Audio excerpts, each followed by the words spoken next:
ఆవకాయ ఆంజనేయ కథ మొదలెట్టినాడు చూడారయ్యా శక్తినంతా చూడగట్టి చెట్టు దులిపినాడు అంజయ్య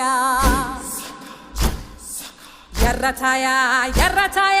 కోతి అవతార వెంటమాయ కత్తి సేత